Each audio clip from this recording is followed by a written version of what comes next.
Assalamualaikum warahmatullahi wabarakatuh. Kita akan lanjutkan mengenai analisis regresi 2 prediktor yang sudah kita bahas bagian pertamanya di minggu kemarin. Minggu kemarin kita sudah sampai pada tabel analisis variansi ini, di mana hasilnya menunjukkan bahwa ada korelasi yang sangat signifikan antara persepsi terhadap imbalan dan motivasi kerja dengan kepuasan kerja. Sebelum kita ke persamaan regresi, nanti kalau persamaan regresi itu akan kita lihat pada bagian ini. Saya akan membahas dulu mengenai korelasi parsial ya. Jadi di sini partial correlation.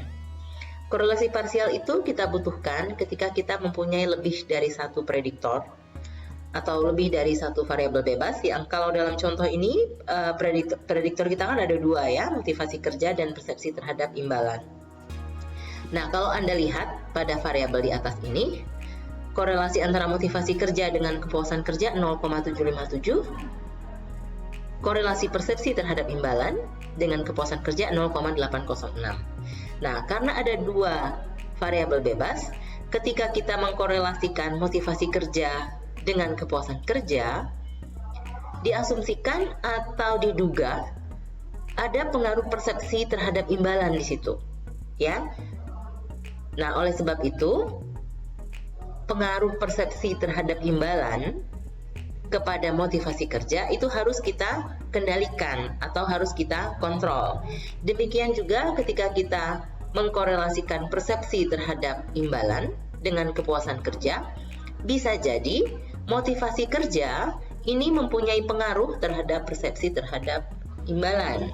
Oleh sebab itu, korelasi antar variabel bebas atau korelasi di antara prediktor ini harus kita kendalikan melalui korelasi parsial. Kita kembali ke tabel ini.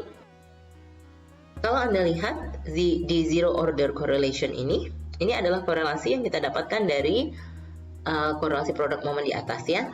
Nah, lalu ada partial correlation. Partial correlation ini adalah motivasi kerja dengan kepuasan kerja dengan mengontrol persepsi terhadap imbalan.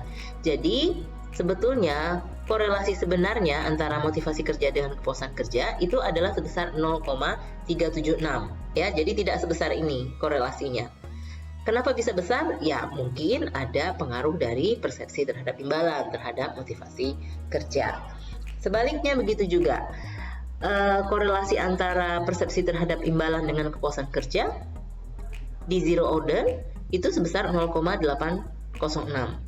Setelah pengaruh motivasi kerja kita kendalikan, ya, jadi pengaruh motivasi kerja terhadap persepsi terhadap imbalan kita kendalikan, korelasinya sebesar 0,545, juga terjadi penurunan. Nah, ini berarti bisa kita katakan bahwa sebetulnya motivasi kerja dan persepsi terhadap imbalan, kedua variabel ini adalah 2 variabel yang saling mendukung.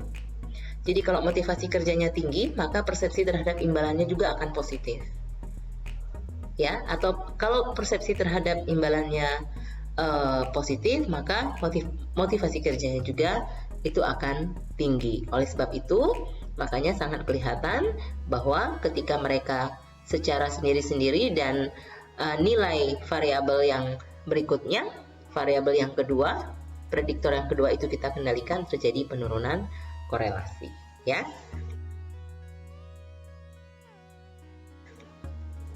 Oke, kita lanjutkan untuk koefisien. Anda bisa lihat di sini.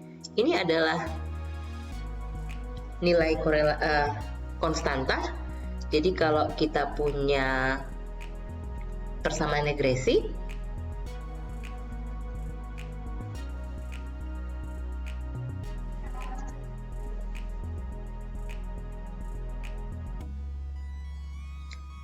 ya, persamaan regresi itu biasanya simbolnya adalah Y sama dengan A konstanta ditambah B koefisien korelasi variabel 1 ditambah lagi C koefisien korelasi variabel 2 ya. Ini adalah persamaan regresi. Untuk A kita ambil yang ini, minus 1,611.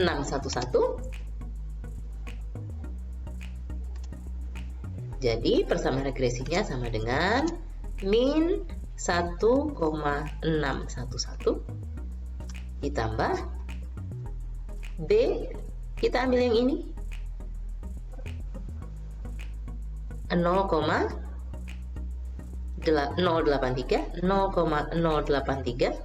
X1 ditambah yang kedua, yang C 0,172 X2 ya. Jadi menuliskan persamaan regresi itu diambil dari sini. Nah, untuk melihat apakah masing-masing prediktor itu secara signifikan bisa memprediksi ya.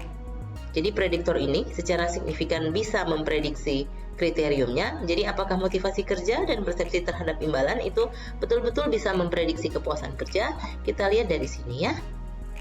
Nih. Untuk motivasi kerja signifikansinya 0,185, berarti dia bukan prediktor yang baik untuk memprediksi kepuasan kerja. Sedangkan persepsi terhadap imbalan kita lihat signifikansinya 0,044. Jadi kita bisa mengatakan bahwa persepsi terhadap imbalan merupakan prediktor yang baik terhadap kepuasan kerja dibandingkan dengan motivasi kerja. Jadi untuk taraf signifikansi sama seperti kaidah-kaidah sebelumnya ya. Ketika dia di bawah 0,05 maka hasilnya akan signifikan. Tapi kalau dia di atas 0,05 maka hasilnya menjadi tidak signifikan. Oke, lalu misalnya kalau di sini persepsi terhadap imbalan merupakan prediktor yang dapat digunakan untuk memprediksi kepuasan kerja. Bagaimana kalau misalnya di sini itu tidak ada yang signifikan? Nah, itu berarti secara korelasi ada hubungan antara persepsi terhadap imbalan dan motivasi kerja terhadap kepuasan kerja. Tapi kedua variabel ini bukan merupakan prediktor yang baik ketika kita gunakan untuk memprediksi kepuasan kerja seseorang. Jadi interpretasinya seperti itu ya. Jadi ada korelasi, tapi belum tentu dia bisa merupakan prediktor yang baik. Baik, demikian penjelasan dari saya untuk bagian akhir dari analisis regresi. Terima kasih. Wassalamualaikum warahmatullahi wabarakatuh.